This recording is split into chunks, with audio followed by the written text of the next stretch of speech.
Hello दोस्तों, स्वागत है आपका हमारे यूट्यूब चैनल याहू बाबा पे। ये हमारा पीएचपी कोड से रिलेटेड 119 ट्यूटोरियल है और न्यूज़ प्रोजेक्ट से रिलेटेड 10 ट्यूटोरियल है। और इस वीडियो में आप ऑथर का पेज कैसे क्रिएट कर सकते हैं वेबसाइट के फ्रंट में, ये सब हम सीखने वाले हैं। तो आइए शुरू करते हैं प्रैक्टिकल। यहाँ देखिए, वेब ब्राउजर के अंदर मैंने अपना प्रोजेक्ट ओपन कर लिया, न्यूज़ साइट आप यहाँ पे देख रहे हैं। इससे पिछली वीडियो में हमने देखा था कि कैसे हम कैटेगरी का पेज क्रिएट कर सकते हैं। यहाँ पे आपने देखा होगा, यहाँ पर भी हमने लिंक क्रिएट किया था। ये देखिए, इस वीडियो में हम सीखने वाले हैं कि कैसे हम ऑथर का पेज क्रिएट करेंगे। देखिए यहाँ पर ऑथर का नेम आ रहा है, मगर जब मैं इस पर क्लिक करूंगा तो ऊपर देखिए सिर्फ ऑथर की फाइल ही आ रही है, author.php, और उसका कोई आईडी नहीं आ रहा और यहाँ पर स्टैटिक डाटा आ रहा है। अब इसी पेज को मेरे को डायनेमिक करना है और मैं चाहता हूँ कि जैसे ही जिस ऑथर पे मैं क्लिक करूँ उसका नेम या ऑथर नेम यहाँ पे दिखा दे। तो इसके लिए जो हम कोड करेंगे वो करेंगे अपनी इसी वाली फाइल में जिसका नाम है author.php। और कोड जो होगा वो काफी हद तक सेम होगा जैसा कि हमने अपनी पिछली वीडियो में किया था कैटेगरी के लिए। यहाँ देखिए, एडिटर के अंदर मैंने अपना प्रोजेक्ट ओपन कर लिया। अब यहाँ पे जाके सबसे पहले मैं अपनी फाइल ओपन करूंगा जिसका नाम है author.php। ये देखिए, अब यहाँ पर मैं गया, यहाँ देखिए सारा कोड आ रहा है, ये बिल्कुल सेम ही है जैसा कि हमने कैटेगरी के केस में किया था। यहाँ पे ऑथर का नेम आ जाएगा और इससे नीचे यहाँ पर ऑथर से रिलेटेड सारी जो पोस्ट हैं वो नीचे डिस्प्ले हो जाएंगी। तो देखिए, इसके लिए हम सबसे पहले अपनी वही फाइल ओपन कर लेते हैं category.php। और यहाँ पर ये देखिए जितना भी ये कोड है पोस्ट कंटेनर से लेके, इसको हम कॉपी कर लेंगे। यहाँ देखिए पोस्ट कंटेनर तक मैंने ये कॉपी कर लिया। अब मैं यहाँ पर गया अपने ऑथर वाले पेज में और यहाँ पर ये पूरा पोस्ट कंटेनर से लेकर मैं नीचे पहले सेलेक्ट कर लेता हूँ। ये देखिए, ये पूरा पोस्ट कंटेनर तक मैंने यहाँ पे सेलेक्ट कर लिया। अब इसको यहाँ से मैं डिलीट करके इसको ओवरराइट कर देता हूँ। ये देखिए, तो यहाँ पर अब हमारे पास सबसे पहले हम यहाँ पे चेक करेंगे ऑथर का आईडी। तो देखिए यहाँ पर हम सी आई डी नहीं लेंगे, यहाँ पर हम ले लेंगे ए आई डी। अभी इस नाम का पहले मैं वेरिएबल क्रिएट भी करूँगा और इसी को जहाँ पर भी मेरे पास सी आई डी आ रहा है मैं उससे रिप्लेस कर दूंगा। ये देखिए यहाँ पर भी डाल दिया। तो ये हमारा काम जो है कंप्लीट हो चुका है। अब इसके अंदर जस्ट मेरे को वेरिएबल के नेम चेंज करने हैं। जैसे यहाँ पर मैंने लिया था कैट आईडी, तो यहाँ पे मैं ले लूँगा AUTH, मतलब कि ऑथर आईडी। अब मैं इसी को कॉपी कर लेता हूँ और यहाँ पर जहाँ पर भी मैं इस वेरिएबल को ढूंढ लेता हूँ पहले Ctrl F करके। ये देखिए, अब यहाँ पर मैं इसे रिप्लेस कर देता हूँ कि नए वाले आईडी से। तो इसे देखिए यहाँ पर लिखा है 5 फाउंड, मतलब कि इसे 5 जगह मिला, तो मैं यहाँ रिप्लेस ऑल कर लेता हूँ। ये देखिए, ये रिप्लेस ऑल हो गया। और भी मुझे कुछ अगर चेंज करना है तो मेरे को यहीं पर चेक कर लेना है। यहाँ पर हमें पेजिनेशन के अंदर भी थोड़ा सा चेंज करना पड़ेगा। ये देखिए कि यहाँ पर मेरे को, मैंने यहाँ पर जैसे लिया था CID, तो यहाँ मैं AID कर लेता हूँ और इसी को कॉपी करके यहाँ पर और यहाँ पर भी पेस्ट कर देता हूँ। अब इससे भी पहले मेरे को यहाँ पे क्या करना है, मेरे को जो हमारी इंडेक्स वाली फाइल है जहाँ पर इस पे लिंक बनेगा, मतलब कि जब हम ऑथर पे क्लिक करेंगे वहाँ से आईडी भी पास करना है। मैं आपको दिखा देता हूँ पहले। ये देखिए यहाँ पर हमने ऑथर का नेम दिखाया है, यूज़र नेम, मगर यहाँ पर जब हमने ये फाइल को कॉल किया है author.php, यहाँ से हमने ऑथर का आईडी नहीं भेजा। तो देखिए उसके लिए हम यहाँ पर अब क्वेश्चन मार्क लेंगे और यहाँ पर हम ले लेंगे AID, जो वेरिएबल अभी हमने क्रिएट भी किया है, और यहाँ से मैं ऑथर का आईडी भेजूंगा। तो यही मैं PHP का कोड कॉपी कर लेता हूँ और चेक कर लेता हूँ ऊपर जाके SQL की कमांड में कि ऑथर की आईडी के लिए कौन सा कॉलम नेम है। तो ये मैं ऊपर गया और ये आ गई हमारी SQL की कमांड, आप देख रहे हैं। अब यहाँ पर मेरे को पोस्ट वाले टेबल से लेना है ऑथर का नेम, मतलब कि यूज़र नेम। तो यहाँ पर देखिए पोस्ट के अंदर कहीं पर भी मैंने यूज़र का नेम नहीं लिया। यूज़र का नेम शो करने के लिए तो मैंने यूज़र का टेबल यूज़ किया, मगर अभी तो हमारे को उसका आईडी चाहिए, तो वो हमारे को मिलेगा post.author से। तो इसी को मैं यहाँ पे कॉपी करके पहले मैं यहाँ पर डाल भी देता हूँ। ये देखिए, अब ये आईडी भी हमारे को मिल जाएगा। अब इसके बाद मैं यहाँ पर गया और इसको पास कर देता हूँ। ये देखिए यहाँ पर हमारे पास यूज़र का नेम आ रहा है। अब मैं उसका आईडी भी यहाँ पे पास कर रहा हूँ AID के अंदर, यहाँ पे देखिए। और यहाँ से मैं पोस्ट हटा लेता हूँ अभी। अब मैं फाइल को सेव करके पहले इंडेक्स वाले पेज की टेस्टिंग कर लेता हूँ कि उसमें आईडी आ भी रहा है कि नहीं। तो मैं यहाँ गया और मैं पहले होम पेज पे जाता हूँ। तो देखिए यहाँ पर क्वेरी फेल्ड हो चुकी है। मेरे को लग रहा है जो भी मैंने आईडी वहाँ पर पेस्ट किया ऑथर आईडी, उसके बाद कोमा नहीं लगाया। तो सबसे पहले मैं वापस ऊपर जाता हूँ और यहाँ देखिए यहाँ पर इसके बाद मैंने कोमा नहीं लगाया, तो यहाँ मैं कोमा भी लगा देता हूँ। ये देखिए अब यहाँ पर आकर दोबारा से होम पेज पे गया। ये देखिए अब मैं जब ऑथर पे माउस लेके जाऊँगा तो यहाँ पर उसका आईडी हमारे को मिल जाएगा। ये देखिए ऊपर हमारे पास यहाँ पे आईडी आ चुका 27, आप देख रहे हैं। अब इसके बाद हमारे को इस नीचे वाले कोड का काम करना है। तो देखिए यहाँ पर एक एरर भी आ रही है लाइन नंबर 18 पे। ये कह रहा है assess array offset on value, मतलब कि कोई ऐसा हमने डाटाबेस की कॉलम का नेम शो करने की कोशिश की है जो एग्जिस्ट नहीं करता। तो इसको हम चेक कर लेते हैं। तो सबसे पहले मैं यहाँ पर गया लाइन नंबर 18 पे, यहाँ पर देखिए।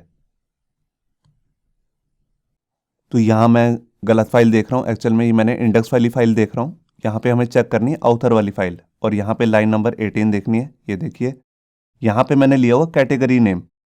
तो बेसिकली अब मेरे को यहाँ पर जो शो करना है वो है ऑथर का नेम। तो उसके लिए मेरे को यहाँ पर सबसे पहले इस सेलेक्ट कमांड के अंदर ही चेंज करना होगा। तो यहाँ पर सबसे पहले मैं कैटेगरी की जगह पे लिख लेता हूँ यूज़र, क्योंकि अब मेरे को जो यूज़र का नेम मिलेगा वो इसी वाले टेबल के अंदर से मिलेगा। और यहाँ पर मेरे पास जो कॉलम नेम होगा उसको भी मैं चेक कर लेता हूँ डाटाबेस के अंदर कि मैंने यूज़र वाले टेबल के अंदर कौन सा कॉलम नेम लिया है यूज़र के आईडी के लिए। तो देखिए यहाँ पर मैं गया अपने PHP माई एडमिन में और यहाँ पर मैंने यूज़र वाले टेबल पे क्लिक किया। तो देखिए यहाँ पर हमारे पास जो आईडी आ रहा है वो है यूज़र अंडरस्कोर आईडी। इसी को मेरे को यूज़ करना है जब भी मैं यूज़र का नेम शो करना चाहता हूँ या उससे रिलेटेड जितनी भी पोस्ट हैं उसमें भी यही वाला आईडी यूज़ होगा। तो इसको मैं यूज़ कर लेता हूँ। तो यहाँ पर जस्ट मैंने को लिख दिया यूज़र अंडरस्कोर आईडी। ये देखिए तो इतने कोड को भी मैं चेक कर लेता हूँ। मैंने यहाँ पर फाइल को सेव किया और यहाँ पर आकर ऑथर पे क्लिक किया। ये देखिए यहाँ पे अभी भी यही एरर आ रहा है कैटेगरी अंडरस्कोर नेम। मेरे को लगता है मैंने फाइल को सेव नहीं किया। यहाँ पर मैंने एक्चुअल में ऑथर का नेम नहीं शो किया। तो ऑथर का जो नेम है मेरे को अगर वो शो करना है तो उसके लिए मैं मेरे को यहाँ पर उस कॉलम का नेम देख लेता हूँ। तो देखिए यहाँ पर अगर मैं यूज़र नेम शो करना चाहता हूँ तो ये कर सकता हूँ। अगर फर्स्ट नेम और लास्ट नेम शो करना चाहता हूँ तो इन दोनों को भी यूज़ कर सकता हूँ। अभी मैं यूज़र नेम शो कर रहा हूँ। तो यहाँ मैंने लिख लिया यूज़र नेम। मैंने फाइल को सेव किया और यहाँ आकर पेज को रिफ़्रेश किया। ये देखिए अभी यहाँ पर इसको मिल रहा है नो रिकॉर्ड फाउंड और यहाँ पे ये मैसेज भी आ रहा है एक एरर का अनडिफाइंड इंडेक्स पोस्ट। पोस्ट नाम का कोई भी इंडेक्स नहीं है लाइन नंबर 80 पे author.php। तो यहाँ पर मैं चेक कर लेता हूँ पहले 80 पे। ये देखिए तो यहाँ पर देखिए यहाँ पर मैंने पोस्ट नाम का जो ये वैल्यू यूज़ किया है ये एक्चुअल में हम रिट्रीव नहीं कर रहे रो 1 के अंदर। मैं आपको चेक करा देता हूँ कि अभी भी हमने यहाँ पर चेंजेस किए हैं। ये देखिए रो 1 के अंदर जो मैंने SQL की कमांड लगाई है ये लगाई है यूज़र वाले टेबल के अंदर से, जबकि मेरे को यहाँ पर जो नीचे चेक करनी है नंबर ऑफ पोस्ट वो करनी है पोस्ट वाले टेबल से। तो उसके लिए देखिए यहाँ पर मैं क्या करूँगा, यहाँ पर मैं ज्वाइन लगाऊंगा। तो यहाँ पर मैं लिख लेता हूँ पोस्ट और उसके बाद मैं इसमें लेफ़्ट ज्वाइन लगा लेता हूँ। लेफ़्ट ज्वाइन लगाने की ज़रूरत नहीं है, मैं सिंपल ज्वाइन ही लगा लेता हूँ यहाँ पे। और उसके बाद मैं यहाँ पर दूसरे टेबल का नेम दे दूंगा जिसका नाम है यूज़र। ये देखिए और इसके बाद मैं यहाँ पर SQL की कमांड का वेरिएबल यूज़ कर लूँगा जिसका नाम है ऑन। अब जहाँ पर इन दोनों टेबल्स को मेरे को ज्वाइन करना है उन दोनों कॉलम्स का नेम मैं यहाँ पे लिखूँगा।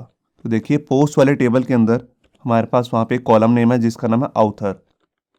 इसको मैं मैच करूँगा यूज़र वाले टेबल के अंदर से जहाँ पे कॉलम का नेम है यूज़र अंडरस्कोर आईडी।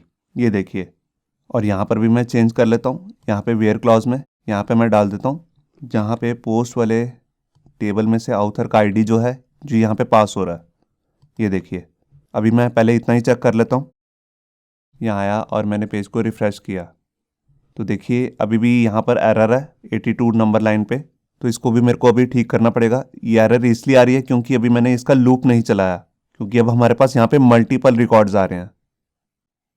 ये देखिए इस वाली कमांड से हमारे पास मल्टीपल रिकॉर्ड आ जाएंगे और इसका हमने कोई लूप नहीं चलाया। यहाँ पर सिंपल ही एक लाइन लिखी है फैच करने के लिए और ये लाइन सिंपल इसलिए होती है क्योंकि अगर हम सिंगल रिकॉर्ड अगर फैच करना चाहते हैं तो अभी सबसे पहले मैं यहाँ पे क्या करता हूँ, मैं यहाँ पर जो भी हमारे पास इसके अंदर वैल्यू आ रही है इसको प्रिंटर फंक्शन से शो करके देखता हूँ। इससे हमारे को सब पता लग जाएगा कि इसके अंदर क्या क्या आ रहा है। ये देखिए यहाँ पे मैंने फाइल को सेव किया और यहाँ पर आकर पेज को रिफ्रेश किया। ये देखिए, तो यहाँ पर हमारे को सब कुछ सही मिल रहा है। यहाँ पे पूरा एरे आप देख रहे हैं, यहाँ पे हमारे को मिल रहा है। ये देखिए यूज़र नेम हमारे को मिला जिसके अंदर लिखा होता है याहू बाबा। यहाँ पे ये शो भी हो चुका है। अब जस्ट मेरे को ये चेक करना है कि नंबर ऑफ पोस्ट कितनी है इस ऑथर के नेम पे जिसका आईडी हमने यहाँ पर ऊपर पास किया है।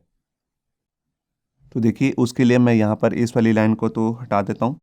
अब मैं यहाँ पर नीचे जाता हूँ जहाँ पर मेरे को टोटल नंबर ऑफ रिकॉर्ड दिखाने हैं। ये देखिए यहाँ पे।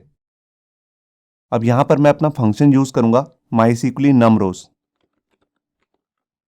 और इसके अंदर जस्ट मेरे को पास कर देना है अपना वो वाला वेरिएबल जिसके अंदर सारा डाटा फैच होके आ रहा है। देखिए मैं उसको आपको दिखाता हूँ। देखिए उसका नाम है यहाँ पे result1। तो इसी को बस मेरे को कॉपी करके नीचे डाल देना है। ये देखिए, तो यहाँ पर अब हमारे पास आ जाएंगे सारे नंबर ऑफ रिकॉर्ड्स कितने हैं जिसका आईडी ऊपर ऑथर का आ रहा है। उसने आज तक कितनी भी न्यूज़ लिखी है उसका हमारे पास टोटल रिकॉर्ड आ जाएगा। तो यहाँ मैंने फाइल को सेव किया और यहाँ पर फाइल को रिफ्रेश किया। ये देखिए हमारे पास यहाँ पे अब कोई एरर नहीं आ रहा। अब सबसे पहले मेरे को यहाँ पर जो इस ऑथर की सारी पोस्ट दिखानी है, तो देखिए उसके लिए मेरे को थोड़ा सा चेंज करना पड़ेगा अपनी सीक्वल की कमांड के अंदर। तो यहाँ पर मैं गया, अब मैं ऊपर जाऊँगा सबसे पहले और यहाँ पर जो हमारी मेन कमांड है ये देखिए सीक्वल की, यहाँ पर अब मेरे को जो ये वेयर क्लॉज है यहाँ पे चेंज करना है। तो यहाँ पर हमारे पास ऑथर का आईडी तो आ रहा है मगर ये कॉलम के नेम के अंदर हम जो गलत चेक कर रहे हैं। तो देखिए इसके लिए मेरे को यहाँ पर ऑथर का नेम पास करना है और वो हमारे को मिल जाएगा post.author से। ये देखिए यहाँ पर इसका आईडी आ रहा है इसमें और इसको मैंने यहाँ पे पास कर लिया। अब मैं यहाँ पर फाइल को सेव किया, अभी इतना ही चेक करता हूँ और यहाँ पे आके फाइल को रिफ्रेश किया। ये देखिए यहाँ पर इस ऑथर ने जितनी भी पोस्ट लिखी थी आपके सामने यहाँ पर आपको दिख रही है। ये देखिए अब यहाँ पर ये जितनी भी पोस्ट हैं ये सारी एक ही ऑथर की हैं, आप देख रहे हैं। तो यहाँ पर मैं क्या करता हूँ, एडमिन पैनल के अंदर जाके दूसरे ऑथर से लॉगिन करता हूँ। यहाँ पे हमारे पास एक है सलमान और इसका पासवर्ड भी है सलमान और यहाँ पर मैंने इससे लॉगिन किया। अब देखिए इसने कोई भी पोस्ट नहीं लिखी हुई, तो यहाँ पर मैं ऐड करता हूँ एक पोस्ट, न्यू सलमान पोस्ट। मैंने इसका नाम ही डाल दिया ताकि ईजिली मिल जाए और यहाँ पर डमी टेक्स्ट डाल दिया और यहाँ पर सिलेक्ट कर ली कैटेगरी जैसे पॉलिटिक्स और यहाँ पे फाइल चूज की।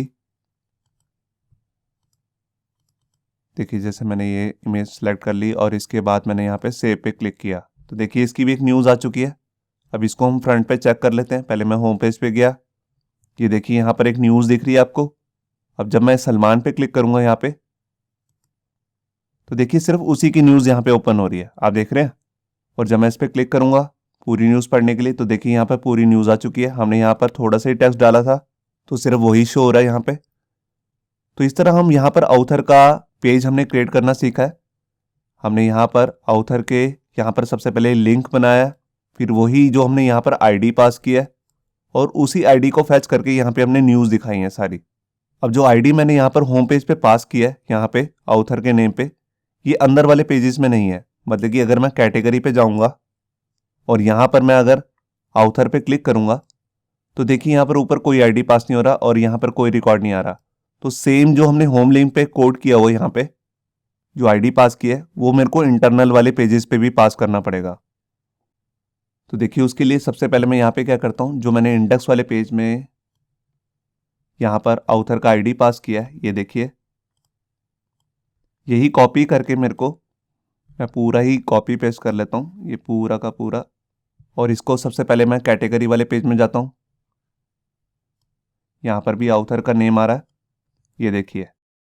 यहाँ से मैं इसे रिप्लेस कर लेता हूँ, ये मैंने कर लिया। अब मैं ऑथर वाले पेज में जाता हूँ और यहाँ पर भी देखिए ऑथर का पूरा लिंक आ रहा है, इससे मैं इसे रिप्लेस कर लेता हूँ। और इसके बाद जो हमारा सिंगल डॉट पीएचपी फाइल है मैं आपको दिखाता हूँ। यहाँ पर भी हमने ऑथर के लिए एक लिंक बनाया हुआ है, ये देखिए। इसको भी मैं रिप्लेस कर लेता हूँ, ये देखिए। अब हम ब्राउज़र में चेक कर लेते हैं तो यहाँ गया मैं अपनी किसी कैटेगरी में और यहाँ से मैंने ऑथर पे क्लिक किया। ये क्लिक नहीं हो रहा, मतलब कि कोई एरर है। मैं एक बार चेक कर लेता हूँ कैटेगरी वाले पेज में। तो देखिए मैं यहाँ पर कैटेगरी वाले पेज में गया और यहाँ पर मैंने यहाँ पर जो चीज़ मंगवाई है वो है ऑथर, आप देख रहे हैं। तो मे बी हमने सीक्वल की कमांड के अंदर इसको यूज़ नहीं किया होगा कहीं पर। यहाँ पर पोस्ट डॉट ऑथर मैंने शायद से कहीं पर भी नहीं ले रखा, तो इसको भी मेरे को हर कमांड के अंदर डालना भी पड़ेगा। तो यहाँ मैंने इसे ले लिया और यहाँ पे कॉमा लगा दिया। अब ये बिल्कुल मैं कॉपी करके जो हमारे पास दूसरे पेज है सिंगल डॉट PHP और ऑथर डॉट PHP, उसके अंदर भी मैं डाल देता हूँ। ये देखिए यहाँ पर भी मैंने इसे डाल दिया और ऑथर वाला जो हमारा ये पेज है इसके अंदर जो ये हमारी सीक्वल की कमांड आ रही है, ये देखिए इसके अंदर भी लास्ट में जाके मैं इसे पेस्ट कर लेता हूँ। ये देखिए मैंने फाइल को सेव किया और यहाँ आकर पेज को रिफ्रेश किया। अब मैंने इस पे ऑथर पे क्लिक किया तो देखिए यहाँ पर ऑथर का नेम आ चुका है, आप देख रहे हैं। अगर मैं यहाँ पे पॉलिटिक्स पे गया तो देखिए यहाँ पर जो दूसरा यूज़र है सलमान, उसकी पोस्ट दिख रही है। अब मैंने सलमान पे क्लिक किया तो ये देखिए उसका नेम भी आ चुका है और यहाँ पर उसी से रिलेटेड सारी पोस्ट भी दिख रही है। होप सो आपको ये हमारा वीडियो ट्यूटोरियल अच्छा लगा होगा। अगर अच्छा लगा है तो वीडियो को प्लीज़ लाइक करना मत भूलिए। अगर आप ऐसे ही रेगुलर अपडेट चाहते हैं तो हमारे चैनल याहू बाबा को सब्सक्राइब करना मत भूलिए। Thank you.